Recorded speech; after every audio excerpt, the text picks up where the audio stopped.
welcome to episode 58 of Comics and Us. I'm TJ. And I'm Chris. And I'm Lumpy. And this is the review show that reviews comics chronologically, kind of. Hey, I did it normally. Yeah, you got through that one that time. It was pretty good. Yeah. Different from the last couple that I've been just giving up on. You have definitely given up, so. Well, you tried doing this for 58 episodes in a row. We did. And you do it on your other one, basically the same, so. Yeah, that's true. Alright, so this time we are going into Detective Comics number 63. Go ahead. Hold on. 63. I'm sorry. Hold on. Nope. I heard Uncle Chris's voice in my ear saying, and I'm Chris, and that was the other episode downloaded in my ear. Oh, nice. You're like, oh my god, something's going on. I was like, why are you doing the intro again? Anyway, we're going into Detective Comics number 63 here. This one was called A Gentleman in Gotham. It was released May 1942. It was written by Bill Finger, penciled by Bob Kane, inked by Jerry Robinson and George Russo's, lettered by Ira Schnapp. Is that what we landed on last time? Yeah, Ira. Edited by Whitney Ellsworth. Executive editor was also Whitney Ellsworth. We have two cover artists this time, Fred J. and Jerry Robinson. Who was the last cover artist? Do you remember? Fred J. Ray. Okay, Ray. so he got some help this time, that's all. Yeah, he got a little bit of help with this one. Let's do the cover, which is Batman, I guess, Three Stooging two guys, or tackling two guys. He's like in the air, but he's banging their heads together. I don't know what's going on there. His feet are up in the air. See it? Yeah, I don't know. Yeah, he dove over the top where I guess Robin's climbing up. I'm guessing. Okay. Batman dove Anyway, and grabbed both of these guys. I don't know. One of the guys is dropping a Tommy gun, and there's a broken skylight for some reason. They're on a rooftop, and Robin's climbing up a ladder, smiling at Batman. Well, Robin's always cheesing. When you see Robin, he's usually got a cheese smile on his face. Mm-hmm. This comic is still 10 cents. And we got another tagline across the top there. Meet Mr. Baffled. Right, he must be going to be one of the big villains, right? He's going to come back, right? Well, we'll get to it. A few things we got to get to before we get to anything else like that. Do we have anything to say about the cover? Meet Mr. Baffled, that's all I got to say. Same. All right.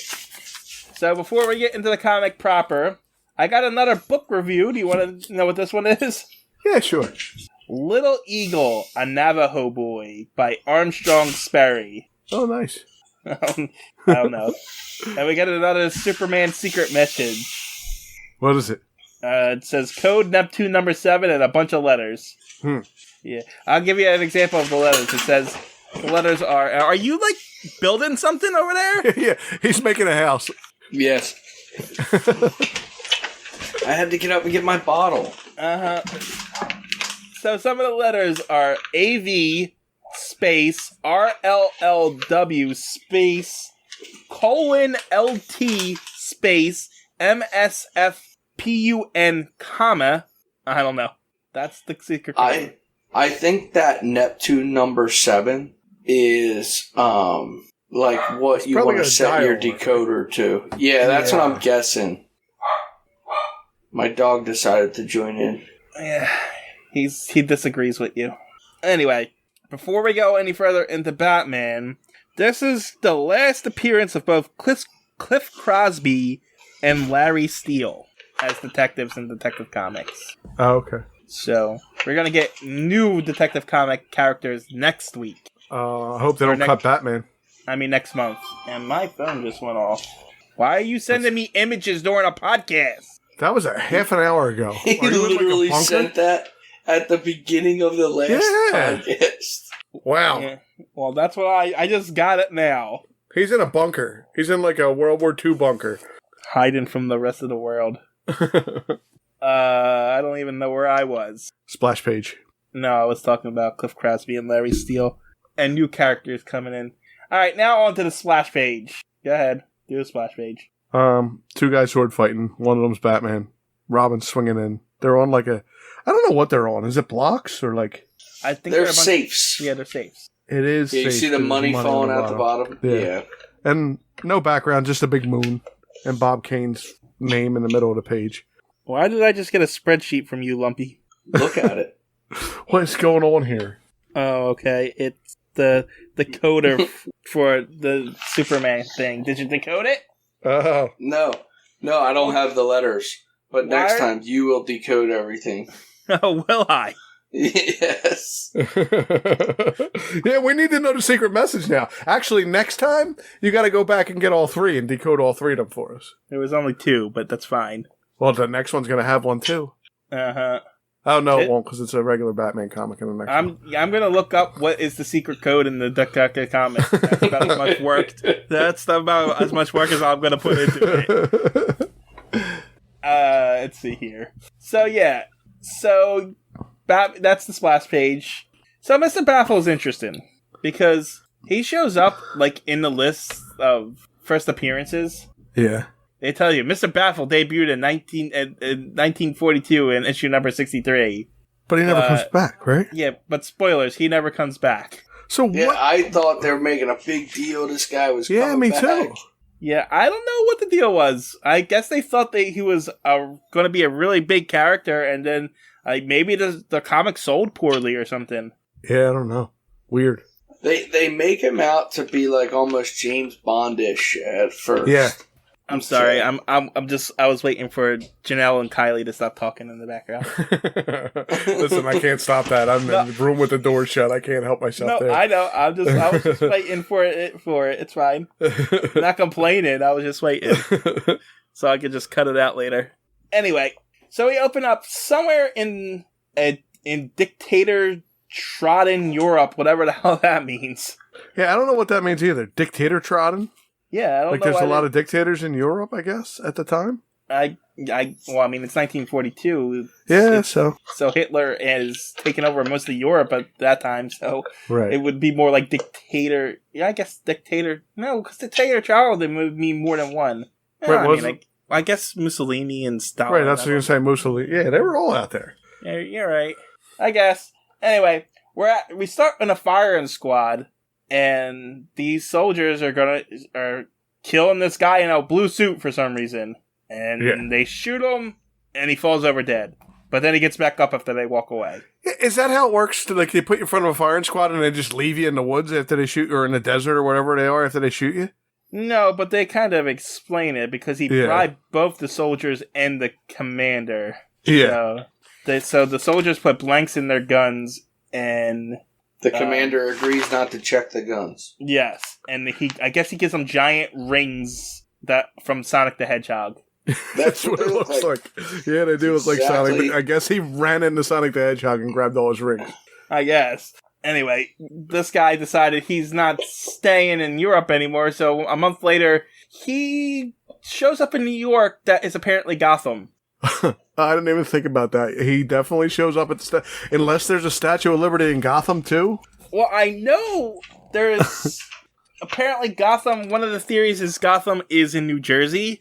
I read that too. Yeah. So, and I think there is a Gotham, New Jersey.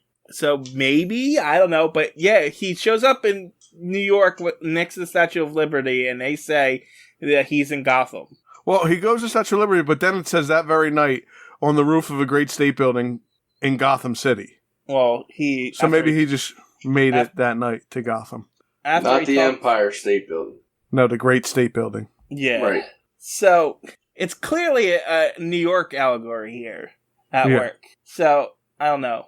Anyway, he talks to some guy and the guy's saying the Liberty is land of the free, and he's like, I wonder how free it is with wealth, and he's gonna steal some stuff. But he's on the rooftop, like you said, and these two thugs show up, and they try to rob him. But he has nothing to rob. He has literally nothing in his pockets. Dust. He's got dust in his pockets. Yeah. So he's like, but hey, I stole your wallet. You want to work with me? And they're like, sure. And so they're all working together now. Yeah. We're criminals, you're criminals. We're coming with you. Yep. And so they put together a heist, and they're going to steal from the richest person in Gotham, which happens to be Bruce Wayne. And it's been a long time, but we finally go back to the barn they established like 20 comics ago. That's where he keeps the Batmobile, right? Yeah, and there's a giant tunnel that leads from this barn to Wayne Manor. Yeah. So So Batman and Robin show back up at this barn and are running through the tunnel. They're ready for bed. Meanwhile, the robbers are in Bruce Wayne's place, breaking into a safe. You would think Batman would have better security. Well, do you see what the guys how the guys breaking into a safe? He sandpapers his fingertips off to make them more sensitive so he can feel the tumblers in the lock. Yeah, well, I didn't want to question I'm that. actually curious if it works. Yeah, I was about to say, I don't know if that's really how it works or not, because it's possible with those old things, you know? Maybe you can feel stuff moving around. Yeah. Yeah. So, I mean, it wouldn't work this day and age, but... I just can't imagine how much more sensitivity you're going to get. It's gonna hurt more than it helps, I would think. But this guy is a master thief. Yeah, so maybe he's right. I don't know. Who am I to question? Yeah, so anyway, he's about to break into Batman's safe, which really makes no sense that he doesn't have better security. Right. But Batman and Robin show up. Well, I guess they don't need that great security because Batman and Robin live there. That would be my first assumption, but it's not his first assumption. He says, "Oh, Batman showed up. How did he figure out that I was robbing Bruce Wayne?" And so he throws a flashlight at Batman, who dunks, and the flashlight hits Robin in the face. It's Robin. Does he knock him out too? No, he doesn't knock him out. He gets him pretty good though. Yeah, he does. And then there's a big fight scene where this guy, his name's Mr. Baffled. I don't know if we've established that or not yet. But, you know, he does a monkey flip to Batman, that Batman kicks him in the face and then punches him in the face. But then Batman tries to tackle him, and Mr. Baffled closes a door in his face and knocks him down, and then he opens the door and says... Tips his hat to him and says... You'll excuse me if I run along now. And then he leaves. He just gets away. And then Robin, he did knock Robin out. It said, when Robin awakens... Yeah, he did knock Robin out. Oh, Robin knockout. Catch that one.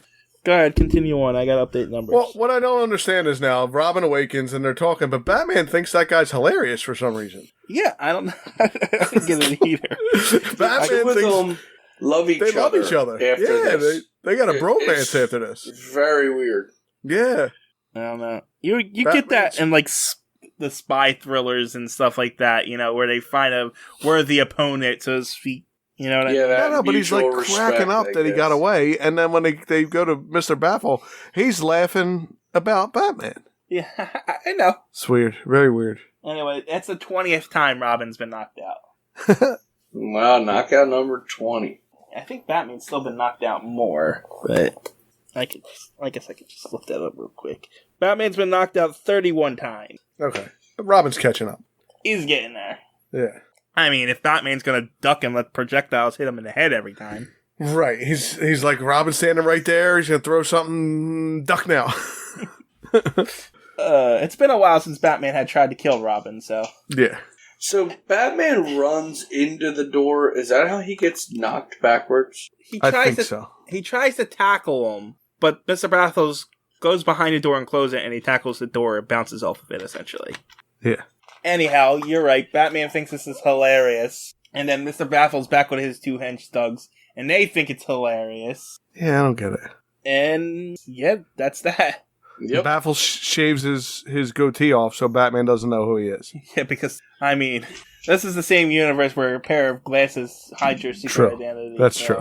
Whatever. Sometime later, they're trying to figure out how Batman got a wind of their scheme, but he says he doesn't know, but we can't be, nothing can be left to chance. So they're going to go and visit one of the local papers. Meanwhile, Batman and Robin, or I guess they're half dressed, so yeah, somewhere in between Batman and Robin, they're talking about if they'll ever see this burglar again. And Batman says, yeah, we'll see him plenty more for the rest of this comic anyway. Yeah, plenty more panels. Anyway, Mr. Baffles shows up at the paper, and he gets a job as a society column writer somehow. That's pretty easy to do, because he knows so much about all these people, apparently, is what he tells the people, and they hire him.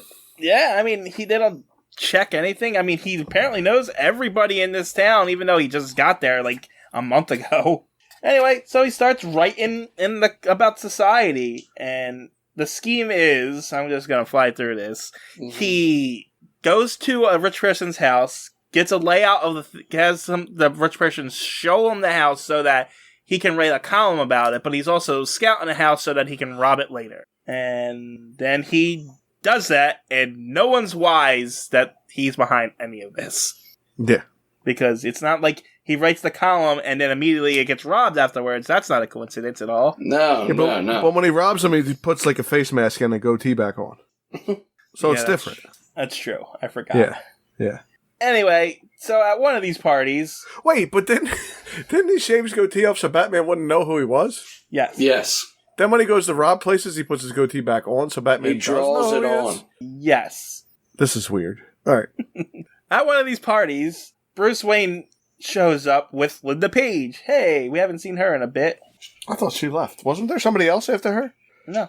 Oh, No. Linda Page was the last one? Okay. Yeah, She was the we second last one. saw her when Bruce took Dick to the saddest Christmas party ever with just her. Yes. That's right. She was there with Mr. Commissioner Gordon. So, yeah, they show up and Bruce asks Mr. Baffles, how come you haven't done Wayne Manor yet as one of your spotlights? And he's like, I already did. I mean, we'll come to you soon. And then it's just hijinks. He tells the one lady to have a pool party instead of a regular party. So they all get in their swimsuits and go out have a pool party while he goes and robs the stupid people. Because they all have they their put all their on. jewels together before they get in the pool. Yeah, they put them all in a safe. Meanwhile, while they're out there swimming, I guess Bruce decided to bring his batsuit because he gets dressed and catches up. Yeah. That's also his swimsuit. They decided to have a pool party. He put his batsuit on. That's fair, I guess. Anyway, so they start trying to rob the place, and there's a fight. But then Linda Page walks in. Oh no! And Mr. Baffle flirts with her and slams the door in her face, and they all just get away. I guess. Well, they grab Linda Page so the Batman stops, and then they kind of push her back in and shut the door. And he says he would never hurt a woman. Yeah. And so he gets in the car and drives away. So Batman jumps out of a window onto a diving board and drops straight over the pool into the parking lot. Into somebody's car that he just stole, because that's not the Batmobile. That's a red car. Nope, that's a red car. Yeah, that's somebody's car, yeah. But then wait. Is that Bruce's car?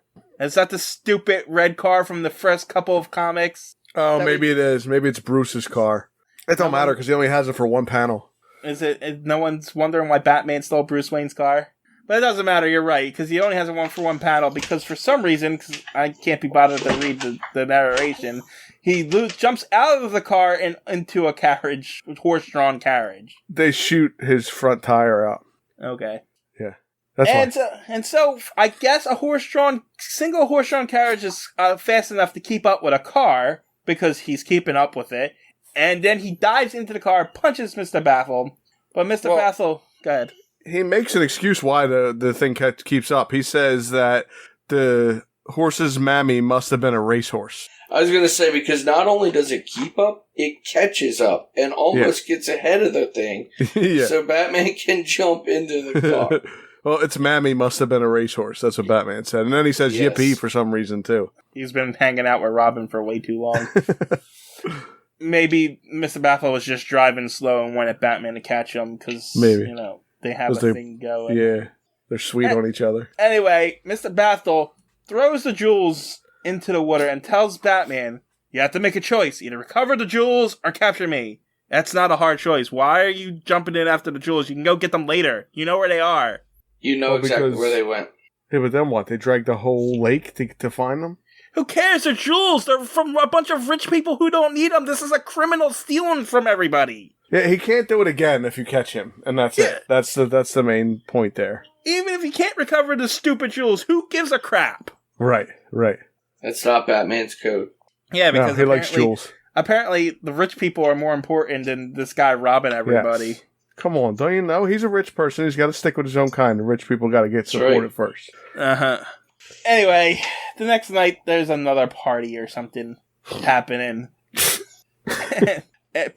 And Bruce is getting ready, but go ahead. Say what you're laughing about. No, I was laughing at you. There's a party or something going on. That's all I was laughing about. What do you think I was laughing about? Him drawing mustache on Linda Page? No, where Dick amuses himself with a pencil. Oh, no, that's funny too. He does. But Dick is that's what it daydreaming. Dick is daydreaming about Bruce and decides to make fun of Bruce's girlfriend because he's jealous of her. Yes. It does. A mustache on her. Yeah. The narration does say later, in a different room, where Dick amuses himself with a pencil. Yes, it definitely does. Yes, it does. But yes, he's drawing mustaches over Linda's Page out of jealousy. But he discovered something. He drew a mustache and a goatee on the columnist, Mr. Baffled. And oh my god, it's the burglar. How could we ever figure that out? And, they're like, oh, okay. And then in a random castle transplanted from Scotland for some reason. Yes, random. It literally says random, and it is random. Like, what is the reason for even going to this castle? It's another party for another rich person. And how do they transplant a castle stone by stone? Now, I've heard them say this before. Do they literally bring each stone over separate? Yes. Well, not separate. Apparently they did. Not separately, but they take it apart stone by stone, load it on a boat, and take it over. Do they mark each stone? Like when they take the very top of that castle off first, do they mark it, this is the top piece, this is the next piece? Well, it says stone by stone. It doesn't say I mean, it does say stone by stone, but it doesn't say create it exactly the way it was built. They probably just used the same stones and rebuilt it. And rebuilt a castle. Okay. Yeah. I would agree with that, but that makes more sense to me. Because, I mean, you don't need to use the same stone to make this in the same spots, Right. But it says transplant it from Scotland, stone by stone. Yeah, so I'm guessing they did a pretty good job of replicating it.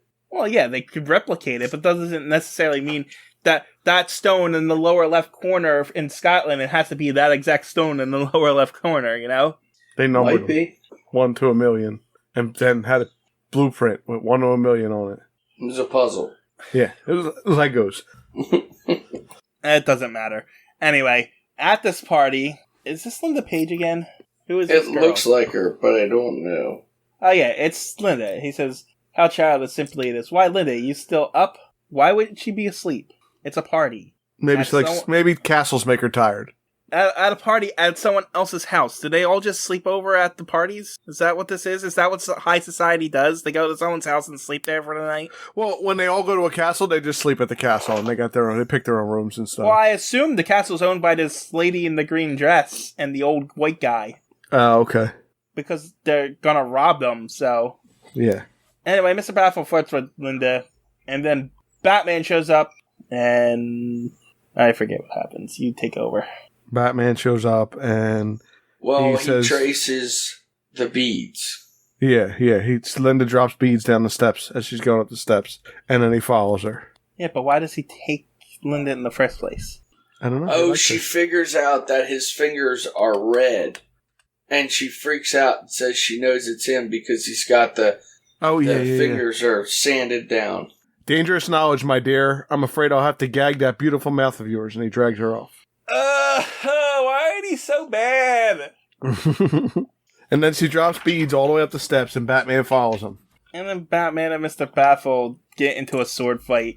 And Mr. Baffled proceeds to knock Batman down and win the sword fight. Wait. First, Batman slips on the beads that he follows there and falls on the ground.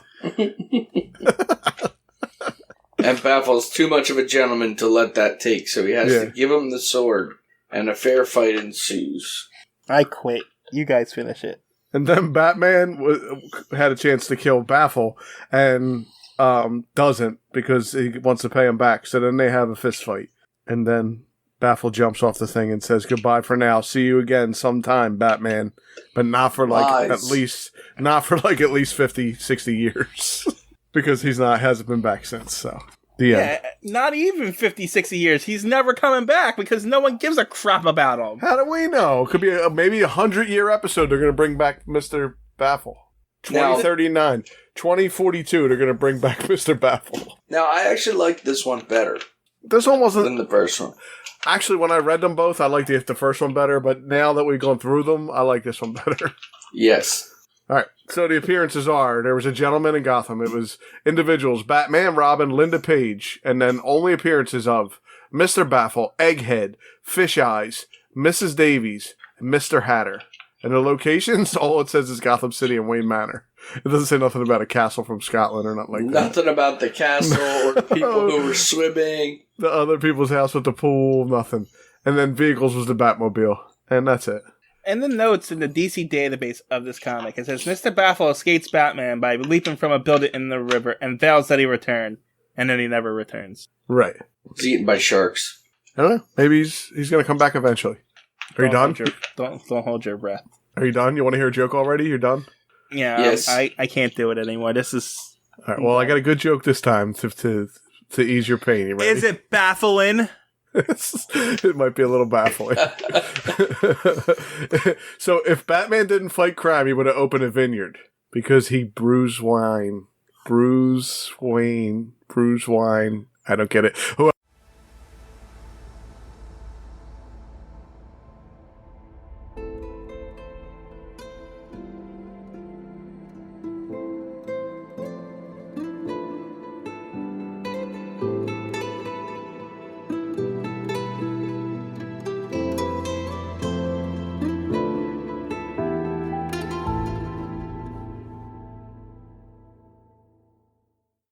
TJ here from Comics and Us, just here to plug the social media.